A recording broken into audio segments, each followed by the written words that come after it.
Hey, it's time for TV Skywriter. Hello, everybody. Welcome to TV Skywriter. I'm Patricia A. Murray. I publish the Durham Skywriter, that is what I call Durham's online community paper here in Durham, North Carolina. And TV Skywriter, I talk to people all over the country, and I should say world, because I did have a guest in Canada and a guest in England once, so that's cool. But today I'm talking to a Durhamite. Let me show you her book. Dr. C Nicole Swiner. Check this out. Enjoy this cover. See? How to Avoid the Superwoman Complex. 12 Ways to Balance Mind, Body, and Spirit. Welcome to the show, Nicole. Dr. Hi. Thanks for having me. So I want to ask you about the book, but I first want to ask you about your practice. How long have you been a doctor, and where is your office? So I've been in practice now in family medicine for about 8 years, and we're at Durham Family Medicine, which is on 2400 Broad Street. So if you're familiar with Durham, we're right across from the Costco in Durham. There's only one Costco, so that's our big landmark, and we're pretty much across the street from that. So and we see everyone from baby to elderly, and we love doing it. Okay. Let me ask you why you wanted to become a doctor, because every now and then you read an article where someone had like a life-changing experience and that caused them to go into the medical field because they appreciated the care they got. Is that a story for you, or were your parents doctors, or what? No, actually, I'm the first doctor in my family. My mother was in the medical field somewhat, and she was an EMT and kind of in the nursing field, but no, I'm the first to go to med school. I think it was a mixture of a little bit of nature versus nurture. So, I guess I always kind of had the math and science smarts kind of sort of, but I was lucky and blessed to have some folks in my corner who kind of pushed me and encouraged me to go in that direction. I've always loved children. I actually thought I was going to grow up to be a pediatrician. But once I got, into college and did some volunteering and got into med school and talked to more experienced folks and was able to shadow with some doctors. Where I grew up with some minority folks in my arena that were dentists and OBGYNs, and so I was blessed to be able to kind of shadow them and see what their lives were like. But once I got into medical school, I soon found a love for gynecology and obstetrics. So then I thought I was going to be a baby doctor and deliver babies. But then once I got into the second year of medical school, where you have to kind of start figuring out really what you want to do, I did a family medicine rotation in Florence, South Carolina. I'm originally from Charleston, and did my rotation in Florence and saw that they were able to take care of pregnant women and take care of the babies once they were delivered and the whole family. I said, this is it. This feels right. So that's how I came to family medicine, and I haven't regretted it since. That's beautiful. So when people ask, you call yourself a general practitioner or family doctor? Family doc. Family doctor. Mm-hmm. So 8 years. What's the best part about being a doctor? That's a good question. The best part, particularly a family doctor, is getting to know the whole family unit. So not only do I take care of the baby, but I know about grandma's history. I know what school the siblings are going to. I know that mom is dealing with this and that. And I love the long-term relationship with the whole family.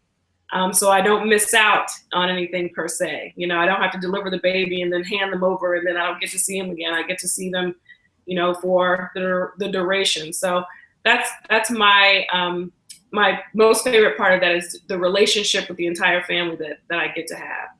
That's beautiful. Mm-hmm. I have a question. Is there a hierarchy of doctors? And I'm going to explain in a second why I'm asking that. Uh-huh. Is there a hierarchy in terms of general and the specialists and all that? I mean, I guess it depends on who you ask and from what standpoint you're coming from. So financially, yes, family docs and general practitioners, we're the lowest on the totem pole. But in terms of how much care and thought, and I hope my medical colleagues don't get mad at me for this, But I think family docs and general practitioners are the soldiers on the field. I mean, we have to take care. We're at the forefront of everything. They usually, people usually come to us first with those problems that then we have to fish through and think of and be jack of all trades and master of all trades. I won't say master of none, but we have to kind of take everything and fish through it and really figure out the issue so that when they do go to see that specialist, or if they do have to go and see a specialist, we've already taken care of the majority of the issue.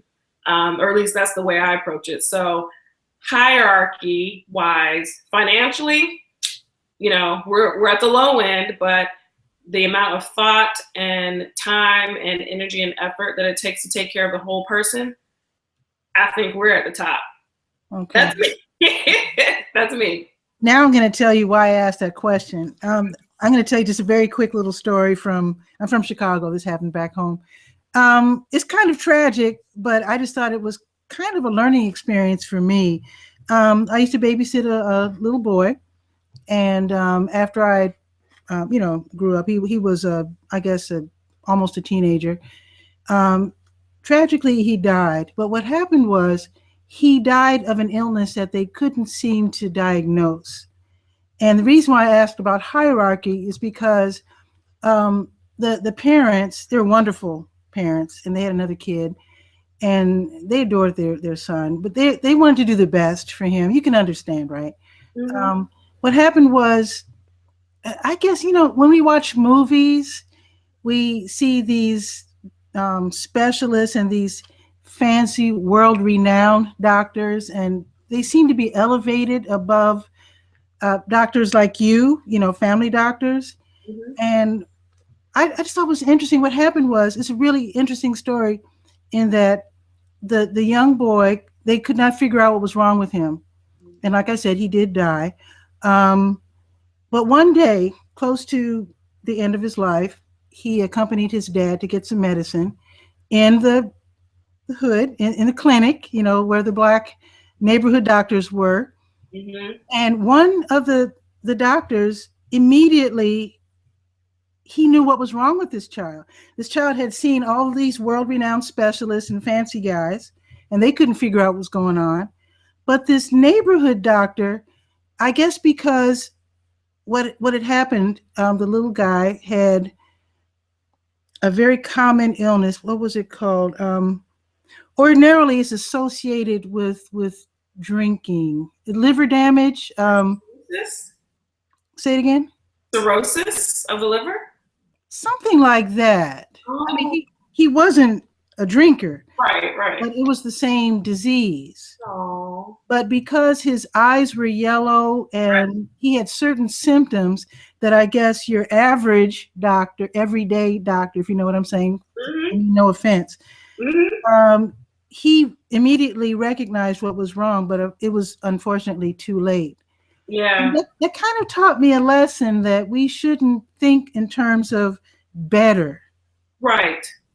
So, specialists specialize in specific things. So, God bless cardiologists. They know everything about the heart. God bless neurologists. They know everything about the brain and the spinal cord. But it's hard to see the forest for the trees sometimes with them. Sometimes it's hard for, a neurologist to know what's going on with the liver all the time, or because they're so focused on their specialty. So yeah, it's very important to have an internal medicine doc, a general practitioner, or family medicine doc that kind of takes care of everything and looks for all to really make sure you're not missing things. So that's unfortunate. I'm sorry to hear about that. Yeah, it was very tragic, but it was a learning experience for me because, again, we are taught sometimes to think that certain people are better than others. Right. I'm not just talking specialty versus general. I'm thinking sometimes in terms of maybe even race. I don't know. I'm not trying to go there. Yeah. I just thought it was very interesting to note. So, but let's talk about your book, though. Yeah. And congratulations. Let's hold it up again. Thank you so much. Sure. How to Avoid the Superwoman Complex. And as I read this book, I was actually surprised to see that the information in here is not just for women. Mm-hmm. So yeah, you can take out the W and the O and just say Superman Complex as well. but then you would have trouble with women not buying. I can see kind of like why you said Superwoman, because I think we are more prone to maybe purchasing self-help books and this type of book. Men tend not to go to the doctor until something explodes or falls off or whatever. Am I right? Or their woman drags them. Yes, you're right. Exactly. You're right. So what caused you to write this book? It's really a wonderful book, and it is Book of the Month in the Durham Skywriter. Thank you. Thank you so much. You know, a lot of different things. So, I had been writing some articles for the Triangle Tribune, which is a local paper here in this area, and I enjoyed it and loved kind of translating medicine into what I like to call plain English, so that everybody can understand how to take better care of themselves. And, it was coming, by the time I decided to write the book, it was getting close to my 7th year in medicine. And, after a couple of years, you start to think, well, could I do something different? Could I find, a different hobby, something I can be passionate about? I love seeing patients and taking care of patients on a daily basis, but, that comes with its own burdens with the insurance companies and pharmaceutical companies you have to fight against, and et cetera, et cetera. And you want to make sure you're staying fresh and creative with what's going on with your career. So I said, I like this writing thing. I've always kind of been a diary and journal keeper growing up. And I said, this is a nice outlet for me. So can I use this tool or, the writings that I've collected over the last 7 years in a different way to reach a broader audience, to do some teaching, speaking, et cetera. And really, and as a challenge to myself, I said, all these celebrities and reality stars are publishing books. Why can't I, as an MD, why can't I publish a book? Exactly. Right? So we did it. Congratulations. How long did it take for you? Because I didn't realize you've been writing a column for 7 years. So how did you choose? I kind of cheated a little bit, right? So how did you choose the ones which ones made it to the book, in other words? How long did it take for you to choose the best columns? So I tried to pick the ones that had to do with the most common medical conditions that I see and I treat on a daily basis, and the most common ones that can cause a lot of bad issues for a lot of patients. So I talk a lot about your high blood pressures, your diabetes, your cancers. And, there are some things that we just kind of let slide and we don't really pay that much attention to, but underneath it's causing some real damage. So I wanted to bring light to some of those silent killers so we can be more proactive about them and get ahead of them so that they don't get out of control. So those are kind of the focuses that I wanted to make with the book. Okay. And I did notice that it's like you cover a full year. Mm-hmm. Really clever how you did that. Thank you. So I'm going to put you on the line. So here it is. It's fall. Mm-hmm. So what kind of medical advice could you dispense to us through your book that you want to discuss now? So let's see. For the fall, I like to point out that not every cough and runny nose warrants antibiotics. Okay. Sometimes it's just an allergy, just hay fever, or sometimes it's just a cold and then another cold, meaning a virus. And so, as the world uses more and more antibiotics, necessarily and unnecessarily, the more super bacteria and resistant bacteria are growing.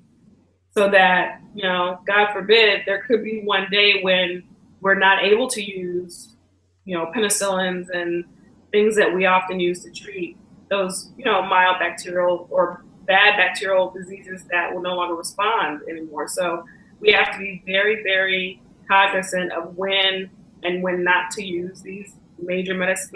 Antibiotics are major medications. We don't consider them to be because we just kind of take them and prescribe them willy-nilly, but they have major side effects, major complications, and we need to really be serious about when to use them and when not to use them.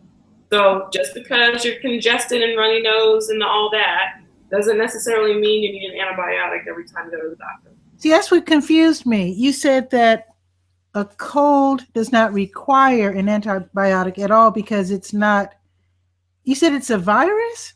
Wait, am I getting it wrong? Always viruses. Always. Always. So it has nothing to do with antibiotic at all? Nope. Well, we're buying the wrong medicine. So a cold, if you're calling it a cold, it's because of a virus. So there's rhinovirus, there's, coronavirus. There are all types of viruses that cause colds. Same thing with pink eye, by the way. Pink eye is a virus. And now that my children are in preschool, we have to argue with the teachers all the time. I'm like, well, antibiotic drops aren't really treating it. We're like, well, we know we can't really let her back in school. Anyway, viruses are viruses, okay? But bacteria are completely different things, so a sinus infection caused by bacteria, pneumonia caused by bacteria, that needs an antibiotic. Bronchitis, pink eye, a regular old cough and runny nose, not going to help to give you an antibiotic. So with the cold weather coming, that's always a big debate that I have with my patients. Wow. Okay. But let's get back to the antibiotic, like with somebody told me, and I think you were saying the same thing, that too much antibiotic is a bad thing. Mm-hmm. Right. And somebody actually told me that we shouldn't even be using those, those hand cleanser. Okay. Well, is that true? I don't know. I haven't heard, Well, like you said, this person said that we're using it too much. And we'll get to the point eventually where, I think you just said it, where it won't have any effect if we use it too much. You're probably right. But then again, what else are we going to do? You have to wash your hands. That's probably the biggest thing that we in the medical field and in the hospitals have to prevent infection, is to wash and sanitize our hands. But you're absolutely right. I mean, if you're fighting off all these things, then at some point resistant bugs, can grow from that. Okay. I was told that just soap and water is the best, that if you can avoid using an antibiotic, like if you're at home, why would you use hand cleanser at home when you can use soap and water? That's what one doctor told me. Mm-hmm. And that it's best just to use soap and water whenever possible. Yep. You're probably right. I always wondered. But it's so quick to use sanitizer because it dries so easily, and then you can go to the next thing. You know what confuses me though? When you use that, the hand sanitizer, mm-hmm. This is a stupid question, but I can't figure out where the dirt goes. When you wash your hands, you can see the dirt flowing down the sink, right? Right. But with the hand cleanser, you just do this. It disappears. It just, I don't know. Well, maybe, I guess theoretically the dirt is still there, but the alcohol and the things that are in the sanitizer are cleansing it. That's a good question. I don't know. It's yeah, magic. We'll have to look into that. Magic. Yeah, look into that, Doc. So I like what you said about the antibiotic. That's pretty cool. And I wanted to ask you, I'm just going through your book. I really enjoyed it. I really thought it was interesting what you said about depression. Mm. I thought that would be something interesting to talk about, because you said that there are twice as many women who are depressed as men. I don't know if that's women who've been diagnosed or if that's just a truism, Mm-hmm. And I'm thinking, if there's twice as many women who are depressed than men, then why are all these men running around shooting up everybody because they're depressed? Good question. So the question is truly, are men going to be evaluated and treated appropriately, and is that the reason for why we're saying that women are twice as depressed? Is it just because the men just don't go to get treated or get diagnosed? That could be the issue. So you're right. The actuality may be that women and men could be depressed at equal rates, but women are more likely to go and get diagnosed and treated by their doctor. So that's why that number exists. You might be right. And maybe women don't run around shooting everybody because we have so many things to do. Oh my gosh, we have so much to do, so much to worry about and think about and take care of. You're right. But I want to actually take a serious turn with the depression. I know we're making jokes, but when does a person, okay, let me put it this way. At what point does a person who feels that they might be sliding into depression, I don't know if it hits you like a bus or if you slide into it slowly, I don't know. But at what point does a person seek help? And who do they go to? I mean, most people don't know psychiatrists and psychologists. Mm-hmm. So what does a person do if they think that something is wrong? They can just feel that they're not happy anymore, or they just can't seem to break out of this darkness that's yeah. ahead. So as a family doctor, I tend to be the first person that my patients talk to about it. So talk first to your primary care provider. Hopefully you have a comfortable enough relationship and good rapport with them that you feel that you have trust enough to go and talk to them about it. So I always say talk to your primary care provider. If you can't reach out to your doctor, then reach out. If you're a member of a church or religious organization, reach out to one of their ministers. A lot of ministers also do counseling and therapy for free. So reach out to them. So the goal is just to reach out to someone. If your area is blessed enough to have access to mental health facilities, going into one of the mental health facilities and talking to a counselor or a therapist is another route. But again, as a primary care physician, I'm generally the first person that my patients talk to, just to ask, I've been having these symptoms. Do you think I'm depressed? Could I be depressed? Okay. So we're usually at the forefront of that. When it comes to depression, is it usually something that just hits you, or is it a slow slide? I know some people say they're depressed and it was triggered by something. Mm-hmm. Is that the same for everyone, or is it different from person to person? It's different from person to person. But you're right. Usually a major life event or grief or loss of a job or something different hormonally with women, sometimes it does come on like you said, feeling like you were hit by a bus. But for others, it can be a 6 to 8 week process of just noticing that things are kind of spiraling out of control. Or maybe it's a loved one or a family member who's noticed over the last couple of months that things have gone downward with, your mood and your appetite and, isolating yourself and those types of things. So everyone is different. Okay, so what if it's a teenager? I know teenagers do go through their moods. Mm-hmm. At least we say they do.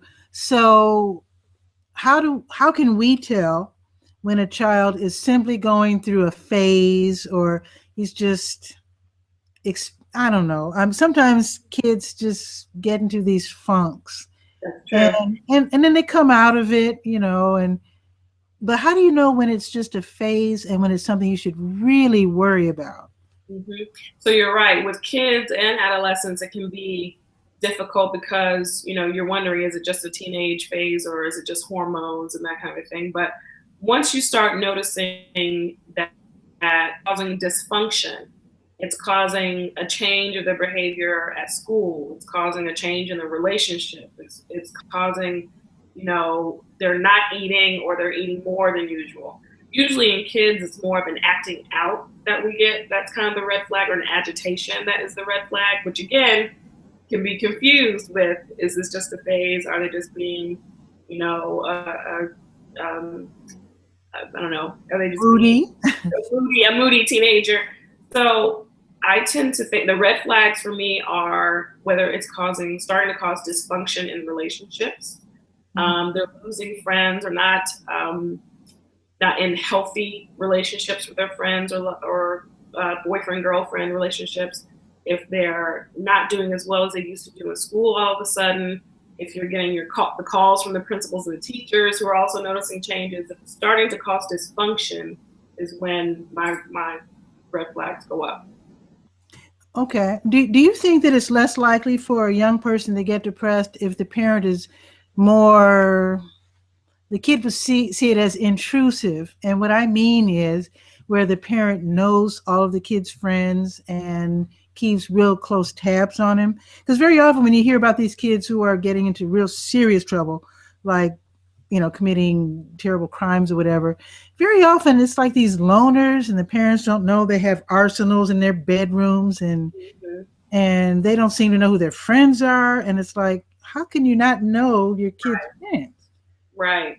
I don't know. I mean, certainly that makes a difference if your child is one that unfortunately gets into that type of trouble or looks to have those types of traits, you definitely want to pay attention. All parents should be paying attention to their kids at all times, but I don't know if it necessarily makes a difference as to how involved a parent is or not as to whether a child is depressed or not.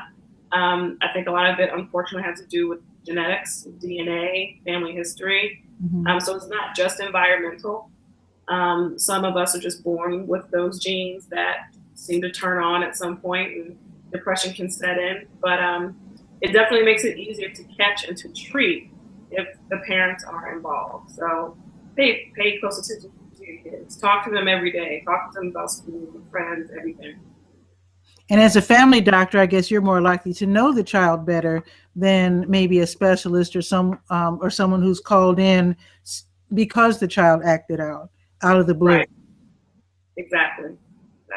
A blessing and a curse of knowing everything about the whole family is we have to get really, really involved intimately into what's going on with them, mentally, emotionally, everything. Now, as a doctor with your own practice, do you have is your day 9 to 5, or are you on call? How does that work? So our practice is full spectrum family medicine, except that we don't do hospital call. We do phone call once a week, or excuse me, it's kind of a week one out of 6 weeks we're on phone call. So we have, emergency phone calls that come in through, and they call you on your cell phone, you answer questions. And we don't do prenatal care and deliver babies. So my day is usually from 7:40 till 4:30 every day, except for Wednesdays, which is my late day. My hours are shifted from 10 to 6. So you should have an 8 to 9 hour day every day, pretty much. I'm starting to take a couple of days off just with the book, just to give myself some rest and some fun time to do some book things. So, we'll see what the schedule becomes down the road. But for now, it's pretty much every day, full time. Okay. Now, getting back to your book, which is called How to Avoid the Superwoman Complex, 12 Ways to Balance Mind, Body, and Spirit. Oh, by the way, if people want to buy this, do they go to Amazon.com or what? Of course. So yes, Amazon.com and Kindle are where the book is available. If you're in our area in the Triangle, the book is located at some of our local bookstores like The Regulator, Flyleaf, Quails Ridge in Raleigh. Flyleaf is in Chapel Hill, Regulator is in Durham. On my website, DocSwiner.com, there's also a link if you want to go there. So got a couple of different ways for you to get it. Wonderful. And when it comes to promoting your book, I have to give you some real props because I met you at a resource fair. Yes. And I'm trying to think. You were maybe the only author there, or maybe one of maybe just a couple. And I thought that was a really clever thing for you to do. Yeah. And obviously, where I can. But the cool thing is, this is a learning experience, I hope, for people who write books. Because very often when I go to these editors and writing, what do you call it? Online, the little groups. Seminars, yeah. Yeah, and they try to ask, how do I promote my book? And then they're talking about being on NPR. I mean, that's great. Yeah. They're all wanting to start out at the very top. I'm not trying to say I'm not at the top, but I'm just saying, what I'm saying is it's really clever to go to such things as local fairs and resource, what was that called? Resource fair. Right. So in just a couple of weeks, your book is Book of the Month in the Durham Skywriter. You're on TV Skywriter, which means you can be viewed anywhere at any time on YouTube. Yeah. You can send it around. So I'm just saying, this is really cool. I would tell authors to start at the local level like you did. I think it's very everywhere. Anywhere they'll come. Exactly. I mean, you might end up on the Diane Rehm show on NPR one day. I mean, that would be awesome. But But while you're waiting for that opportunity, I'm glad that we met and that I was able to, talk with you here and to feature your book in my online newspaper.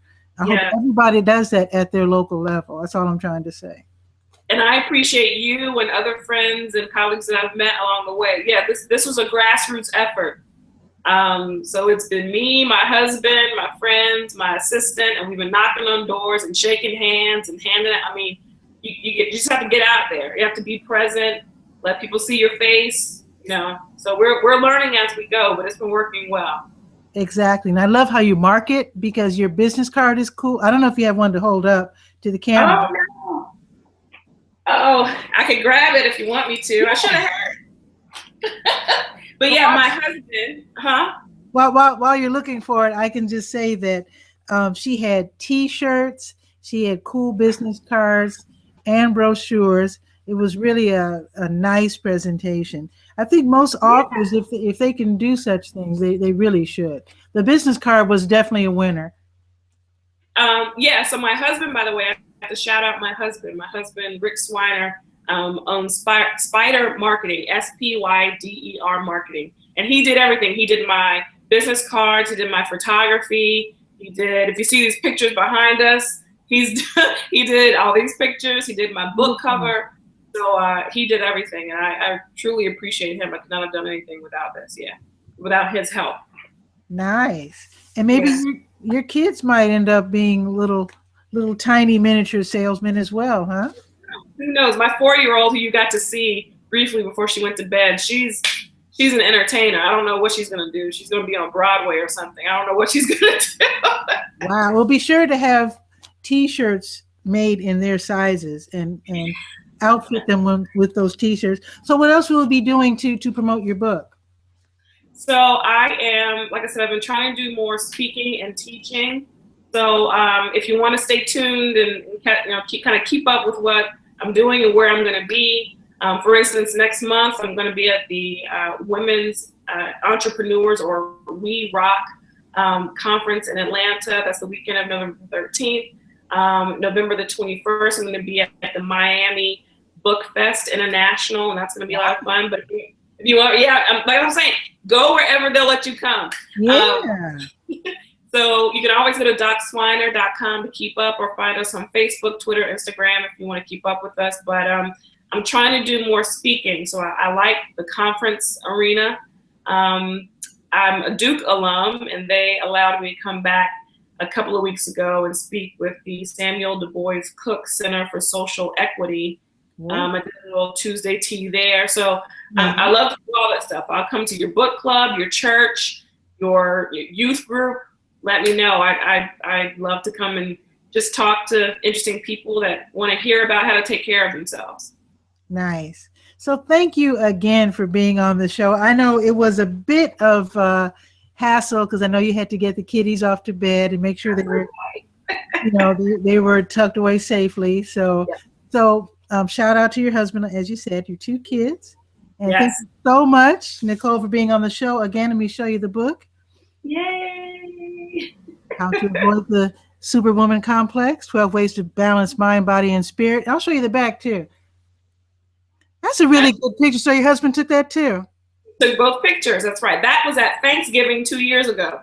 Okay, nice.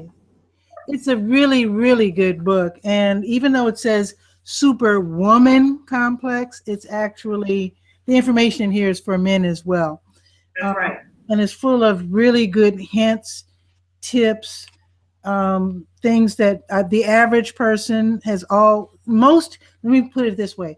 Most of the concepts in here are things that maybe the average person has heard a little bit about, but maybe would like to hear a little bit more. And you can read about some of, like colds, not being treated with antibiotics. Some of us have antibiotics. some of us have heard about that, but we're not really certain about what's true and what's not. So anyway, check out this book. It's very good. I didn't realize it was on your website as well. I apologize. I will add that to the Durham Skywriter. So I will add that. So if they don't get it from your website, they can also see it on Amazon. I think I saw it on Barnes & Noble, didn't I? Yes, it's on Barnes & Noble's online. online. Yes, ma'am. Okay. And with that, thank you so very much, Nicole, for being on the show. Thank you so much for having me. I appreciate you. Thank you so much. Absolutely. So I'm Patricia A. Murray. That was TV Skywriter.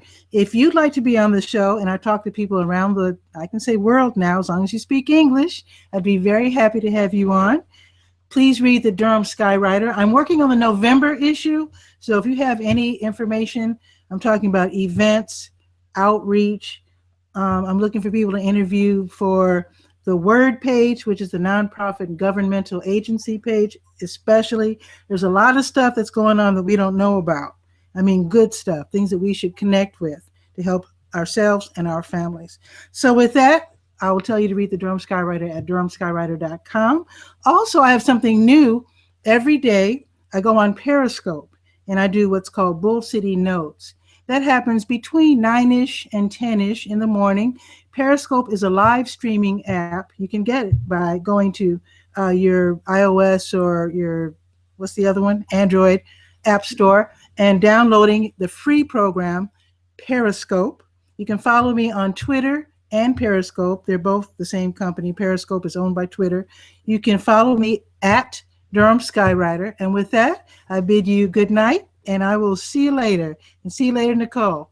Good night. See you later. Okay, ciao for now.